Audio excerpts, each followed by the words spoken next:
Welcome to power of analysis. तो आज हम बात करेंगे मार्केट ने अब तक कैसे मूवमेंट किया है और कल आने वाले टाइम में कैसे मूवमेंट कर सकता है। तो ट्रेडर्स, आपने पिछला वीडियो मेरा अगर देखा होगा तो वहाँ पे मैंने निफ्टी बैंक निफ्टी पे फोकस किया था और एक एनालिसिस पॉइंट था जो आज हम कंटिन्यू करेंगे। पहले देखते हैं निफ्टी के लिए। निफ्टी फिफ्टी ने मैंने एक आपको कल भी समझाया था, यहाँ पे अगर कोई रेजिस्टेंस पॉइंट पे अगर मल्टीपल टाइम टेस्ट करता है एंड देन यहाँ पे थर्ड टाइम टेस्ट किया था, तो ये एक बार ये ब्रेकआउट होने के बाद में मार्केट ऊपर की तरफ कंटिन्यू कर सकता है। तो आज निफ्टी ने यहाँ पे सपोर्ट ब्रेकआउट लिया। ब्रेकआउट लेने के बाद में गैप अप ओपन होके एंड देन पूरा दिन एक ही रेंज में ट्रेड हुआ। तो ये एक मार्केट एक टाइप का रेंज बाउंड में है। अभी कल हो सकता है कि यहाँ से अगर नीचे का लेवल अगर ब्रेक डाउन करता है तो आपको फिर से ये लेवल देखने को मिलेगा जो कि पिछला ब्रेकआउट लेवल था। ट्रेडर्स, प्राइस ऐसे ही मूव करता है। ब्रेकआउट के बाद में कंफर्म नहीं है कि ये ऊपर की तरफ ही मोमेंटम करेगा। पॉइंट इज, यहाँ से प्राइस रिजेक्ट हुआ, नीचे आया, देन ये ब्रेकआउट के बाद में प्राइस पहले जो उसका रेजिस्टेंस था अब उसको सपोर्ट लेगा एंड देन अपना पिछला स्विंग क्रॉस करके ऊपर नया हाई बनाने की ट्राई करेगा। तो इसी को प्राइस एक्शन बोलते हैं। जो आपका रेजिस्टेंस है उसको ब्रेकआउट करके वापस सपोर्ट उसी को लेके देन आगे ऊपर अप ट्रेंड चालू करेगा। तो दिस इज स्टेप साइकिल जहाँ पे बोलते हैं कि प्राइस एक्शन ऐसे ही मूव करता है। तो निफ्टी में आपको ये रेंज बाउंड जो मार्केट है, अगर समझो कल गैप अप ओपन होता है और आने वाले मतलब कल 9:30 से 9:30 9:15 के बीच में अगर ये 15 मिनट की कैंडल को अगर पॉजिटिवली क्लोज करता है तो ये स्विंग के ऊपर आराम से अपना मूवमेंट कंटिन्यू करता हुआ दिख सकता है। सेम ऐसे ही अगर नीचे की तरफ ब्रेक डाउन होता है और पहले 15 मिनट में आपको अगर नेगेटिव कैंडल क्लोज दिखता है तो यहाँ से वो अपना सपोर्ट लेने की ट्राई करेगा। यहाँ से पहले सपोर्ट लेगा एंड देन ऊपर का मोमेंटम मेरे हिसाब से कंटिन्यू कर सकता है। सेम ऐसे बैंक निफ्टी के बारे में बात करूंगा। बैंक निफ्टी में मैंने बोला है कि निफ्टी ऑल टाइम हाई बनाते जा रहा है, लेकिन बैंक निफ्टी में एक रैली पेंडिंग है। रैली से पहले मार्केट होल्ड कर रहा था। यहाँ पे मैंने कल भी आपको एक पॉइंट बोला था कि यहाँ पे कंटिन्यूसली सेलर्स आ रहे थे बड़े बड़े कैंडल्स बनाते हुए। मगर एक पॉइंट याद रखो, क्या ये बड़े बड़े कैंडल सस्टेन हो रहे थे? नहीं हो रहे थे। जैसे ही बड़ा कैंडल बनता है बायर्स उसको ऊपर शिफ्ट कर रहे, बड़ा कैंडल बना बायर्स उसको ऊपर शिफ्ट किए। बट आज फाइनली इसमें एक ब्रेकआउट देखने को मिला। 1 आवर के टाइम फ्रेम में देख रहे हैं और यहाँ से ब्रेकआउट होते ही ऊपर की तरफ मूवमेंट करना चालू किया। बट ट्रेडर्स, यहाँ पे मूवमेंट ऊपर चढ़ने को चालू किया, हम लोग को ब्रेकआउट मिला, तो ये यहाँ पे आप इंटरप्रिटेशन कर सकते हो कि अभी सेलर्स यहाँ से कम होते जा रहे हैं और बायर्स उसको ऊपर पुश करने की ट्राई कर रहे हैं। जो यहाँ पे प्राइस का पहला स्विंग था, पिछला स्विंग, उसी को क्रॉस करके आज ऊपर क्लोजिंग दिया है। और जैसे जैसे प्राइस नीचे आता है तो ऊपर जाते समय स्लो एंड स्टडी वो रेजिस्टेंस हिट करता जाता है। यहाँ पे एक सेलिंग प्रेशर था, यहाँ पे एक सेलिंग प्रेशर था, तो इसी को हम रेजिस्टेंस बोलेंगे और उसी के आसपास ये होल्ड कर रहा है। सेम ऐसे ही जैसे निफ्टी होल्ड कर रहा था ऐसे ही बैंक निफ्टी में भी आप थोड़ा स्मॉलर टाइम फ्रेम में जाओगे 15 मिनट चार्ट में, तो यहाँ पे आपको दिखेगा कि बैंक निफ्टी भी एक ही रेंज में ट्रेड कर रहा था। ट्रेडर्स, ये बहुत ही इंपॉर्टेंट जोन होता है जहाँ पे अगर कोई भी प्राइस इतने देर से अगर एक ही रेंज के बीच में ट्रेवल करता है तो हमें बस वेट करना है कि जो उसका जो पिछला स्विंग था उसको बस ऊपर की तरफ क्रॉस करे या पिछला सपोर्ट था उसको नीचे की तरफ ब्रेक डाउन करे। यहाँ पे आप आराम से ट्रेड इनिशिएट कर सकते हैं, मार्केट उस तरफ से मूवमेंट कर सकता है। यहाँ पे मैं इस चीज के लिए आपको बोल रहा हूँ फोकस करने, बिकॉज आप समझो प्राइस एक्शन वर्क कैसे करता है। जैसे मैंने आपको बताया, ट्रेंड रिवर्सल ब्रेक डाउन होता है, ब्रेकअप होता है, ट्रेंड लाइन ब्रेकअप हो गया, ट्रेंड रिवर्सल वहां से चेंज हो गया, प्राइस एक्शन हो गया, डब्ल्यू पैटर्न हो गया, तो उसके हिसाब से प्राइस चेंज होता है। तो बैंक निफ्टी में यहाँ पे ऊपर की तरफ अगर ब्रेकआउट देता है तो आपको यहाँ पे ऊपर की तरफ रैली कंटिन्यू मिल सकता है, और अगर नीचे की तरफ ब्रेक डाउन होता है तो नीचे की तरफ आपको डाउन ट्रेंड में दिख सकता है वापस ये ट्रेंड लाइन पे सपोर्ट लेने के लिए। नेक्स्ट बैंक निफ्टी के बारे में बात कर रहा हूँ तो नेक्स्ट है आईसीआईसीआई बैंक। आईसीआईसीआई बैंक जो है same as it is Nifty के जैसे, निफ्टी बैंक के जैसे चलता है, तो आपको इसको भी साइड बाय साइड ट्रैक करना चाहिए। आईसीआईसीआई बैंक में आपको डेली टाइम फ्रेम में बताऊंगा बिकॉज यहाँ पे प्राइस एक्शन बहुत ही अच्छा बन रहा है। यहाँ पे आप देखोगे डब्ल्यू पैटर्न बना के यहाँ पे रेजिस्टेंस ब्रेक करके सपोर्ट लिया, देन वापस ऊपर की तरफ रैली किया, देन निफ्टी ने ऑल टाइम हाई बनाने के बाद में निफ्टी होल्ड किया, इसकी वजह से बैंक निफ्टी भी होल्ड कर रहा था।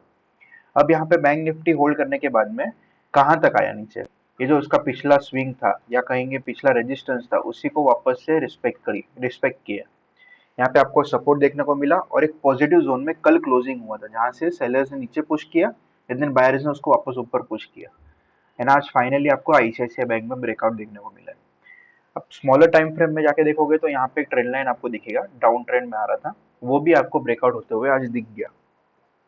तो ट्रेडर्स प्राइस ऐसे ही मूव करता है, एक वन डायरेक्शन पे नहीं जाएगा, स्टेप बाय स्टेप जाएगा, रेजिस्टेंस तोड़ेगा, देन वापस सपोर्ट लेगा, ऊपर जाएगा, वापस सपोर्ट लेगा, एंड देन फिर से यहाँ पे आपको ब्रेकआउट दिखा। तो अब आने वाले टाइम में बैंक आईसीआईसीआई बैंक में ये आपको नेक्स्ट पिछला आपको रेजिस्टेंस जो दिख रहा है ये है, तो यहाँ से ऊपर ये रेजिस्टेंस हिट कर सकता है, होल्ड करके देन पिछला ये रेजिस्टेंस है उसको भी ब्रेकआउट करके आपको न्यू हाई इसमें दिख सकता है। ट्रेडर्स एक चीज समझो, एक इन्वेस्टमेंट पॉइंट ऑफ व्यू से भी बोल रहा हूँ, आप फंडामेंटली कोई कंपनी को चूज करते हो तो उसमें से एक आईसीआईसीआई बैंक भी होना चाहिए, बिकॉज फंडामेंटली बहुत ही अच्छा कंपनी है, प्लस उसका बुक्स लोन बुक्स जो होता है वो भी बहुत अच्छा है। आने वाले एक दो क्वार्टर में आपको प्राइस 1000 के ऊपर दिख भी सकता है, based on the price action and the fundamental you choose to analyse. Next बोलूंगा एचयूएल। ये मैंने आपको कल भी बोला था, दो स्टॉक एचयूएल और एचडीएफसी बैंक। तो आपको मैं इस पर फोकस करवाना चाहता हूँ कि प्राइस एक्शन वर्क कैसे करता है। ये भी मैं बोल रहा था पिछले कई महीनों से, अप्रैल से ये कंसोलिडेशन जोन में जा रहा है, सेलर्स आ रहे हैं बट उसको ज्यादा नीचे नहीं लेके आ पा रहे। ये एक जोन है जहाँ से सेलर्स नीचे नहीं आ पा रहे और बायर यहाँ से उसको ऊपर पुश किए जा रहे हैं। आज फाइनली यहाँ पे उसको ब्रेकआउट मिला, यहाँ पे उसको ब्रेकआउट मिला था बट क्लोजिंग ऊपर नहीं किया, एंड देन आज यहाँ पे उसको ब्रेकआउट मिल चुका है। तब यहाँ से वो ऊपर रैली करेगा, उसका नेक्स्ट रेजिस्टेंस है ये 2440 के आसपास, एंड देन नेक्स्ट रेजिस्टेंस ये है 2500 के आसपास, जो कि राउंड फिगर है। तो आपको प्राइस यहाँ से ऊपर अप मूव करते हुए जाते हुए दिख सकता है। तो ये ट्रेडर्स, ये आप यहाँ पे एक और चीज देखोगे तो यहाँ पे फ्लैग एंड पोल पैटर्न भी दिख रहा है, ये आपका पोल हो गया एंड देन ये फ्लैग हो गया, एंड देन ऊपर ये ब्रेकआउट देने के लिए रेडी है। अभी इसमें मनी मैनेजमेंट कहाँ पे आता है, मैं आपको एक एक चीज वैसे ही पॉइंट में समझाते जाऊंगा और एक एक चीज लिंक करते जाऊंगा। जैसे मनी मैनेजमेंट कहाँ पे आता है, अभी यहाँ पे आपको ब्रेकआउट मिल गया, आपने पेशेंसली 3 महीने ये स्टॉक के लिए वेट किया एंड देन फाइनली आपको ब्रेकआउट मिल गया। मनी मैनेजमेंट क्या होगा, जो पिछला स्विंग है कि आपको स्टॉप लॉस यहाँ पे बहुत नजदीक है और टारगेट आपके पास बहुत लंबा है, तो ये सही टाइम है ट्रेड इनिशिएट करने का। इसका मतलब ये नहीं कि चलो बीच में कहीं पे भी घुस गए। फॉर एग्जांपल ये यहाँ पे आपको डब्ल्यू पैटर्न बनाते हुए दिखा बोलेंगे, एंड देन यहाँ पे रेजिस्टेंस है उसको क्रॉस कर रहा है, ग्रीन कैंडल बना दिया, बट क्या इसने ऊपर क्लोजिंग दिया, नहीं दिया, और यहाँ पे फेलियर होकर नीचे की तरफ आ गया। फाइनली इतना बड़ा जोन ब्रेकआउट कर रहा है, यहाँ पे पिछला स्विंग आपका स्टॉप लॉस रहेगा एंड देन ऊपर आपका टारगेट रहेगा। अगर किसको यहाँ पे निकालना हो तो वो भी निकाल सकता है, बिकॉज 1:1 का रेशियो उनको यहाँ पे भी मिल जाएगा, एंड देन 1:1 के ऊपर चाहिए तो यहाँ पे। नेक्स्ट स्टॉक है HDFC bank. Same as it is bank Nifty ने जैसे पैटर्न बनाया है वैसे ही एचडीएफसी बैंक में भी बन रहा है। सेम वही कंसोलिडेशन ट्रेंड लाइन को रिस्पेक्ट करते हुए नीचे की तरफ आ रहा है, एंड देन आज फाइनली ब्रेकआउट दिया। ये स्टॉक पे मैंने खुद ने पर्सनली एंटर किया है और एग्जैक्टली ब्रेकआउट पे 1485 के आसपास मैंने यहाँ पे बाइंग किया है, and will try to achieve this level जो उसका पिछला रेजिस्टेंस है 1523 1525 के आसपास। यहाँ पे मैं टारगेट अपना अचीव करने की ट्राई करूंगा। स्टॉप लॉस कैसा रखा है मैंने, जैसे मैंने आपको पहले ही बोला, मनी मैनेजमेंट इज इम्पोर्टेंट और स्टॉप लॉस आपका फ्रेंडली होना चाहिए, यानी कि आपको मालूम है आपके अकाउंट से ज़्यादा लूज नहीं होना चाहिए। और स्टॉप लॉस ज़्यादातर कहाँ पे होता है, आपको कल के वीडियो में बताया था कि जहाँ जो प्राइस लेवल से नीचे की तरफ अगर ब्रेकडाउन होता है तो उसके और नीचे ट्रेवल कर सकता है, that is a stop loss. तो यहाँ पे आपको एक जोन है, यहाँ ये पिछला सपोर्ट जोन है, या पहले भी यहाँ पे सपोर्ट लिया है, और इसके पीछे फिर आपको टारगेट बहुत अगर नीचे गिरता है तो फिर यहाँ पे आपको पिछला स्विंग दिख रहा है, ये लेवल तक भी आ सकता है। तो हम क्या करेंगे, ये जो रेंज है, ये रेंज के इस पिछला स्विंग के आसपास स्टॉप लॉस रखेंगे जो कि 20 रुपए के आसपास रहेगा, और यहाँ पे मैंने एंटर किया 1485 के आसपास, और यहाँ पे ब्रेकआउट देने के बाद तो फाइनली ऊपर की तरफ रेडी है मूवमेंट करने के लिए। तो ट्रेडर्स ऐसा होता है एनालिसिस, ऐसा होता है प्राइस एक्शन।